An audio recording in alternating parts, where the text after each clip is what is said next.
L'essentiel de l'actualité de votre métropole, c'est ici et chaque week-end sur Télé Grenoble en moins de 6 minutes.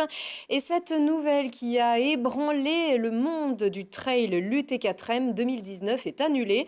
Les autorités ont été informées par courrier par les organisateurs. Le changement de la date de l'événement entre le 4 et 7 juillet avait fait pas mal de mécontents du côté des élus de la Matésine qui craignaient notamment une concurrence avec le trail des passerelles du Monténard qui aura lieu du 6 au 14 juillet.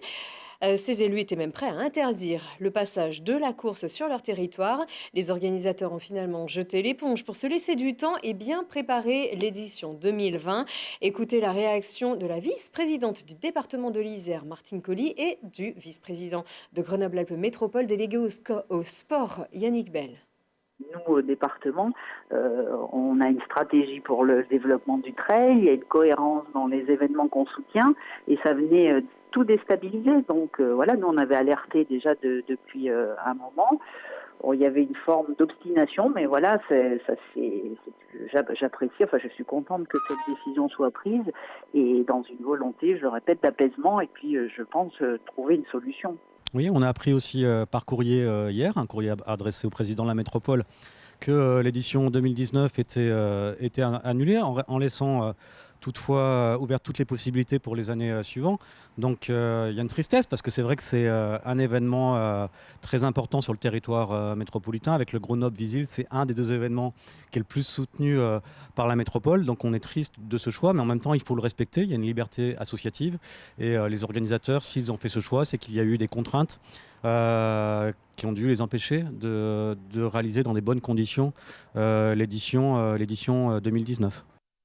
Alors à propos du semi-marathon Grenoble-Visil dont parlait à l'instant Yannick Bell, il aura bien lieu, ce sera le 6 avril prochain au départ du boulevard Clémenceau, 21 km ou la moitié en duo. Les inscriptions sont déjà ouvertes.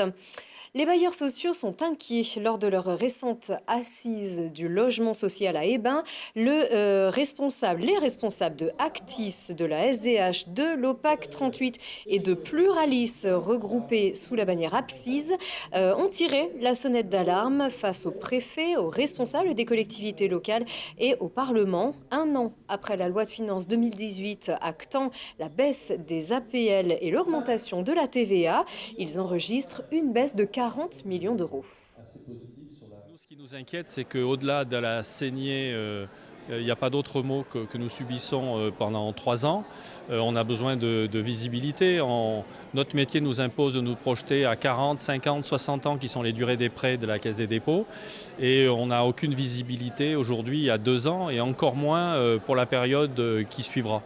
Donc c'est absolument impossible de travailler et de faire quelques projections que ce soit dans ces circonstances. La deuxième inquiétude, et pas la moindre, c'est que le résultat de tout ça puisse nous conduire à une production qui soit en rapport avec les besoins. Et là, je suis beaucoup plus inquiet parce que je ne vois pas comment on va pouvoir relancer la production en ayant été ponctionné avec des sommes pareilles, surtout si c'est durablement. On a vu le président de la métropole, Christophe Ferrari, participer à ces assises du logement social. Les bailleurs sociaux estiment que les propositions d'accompagnement prévues par la loi Elan, comme la vente massive de logements, est loin d'être satisfaisante.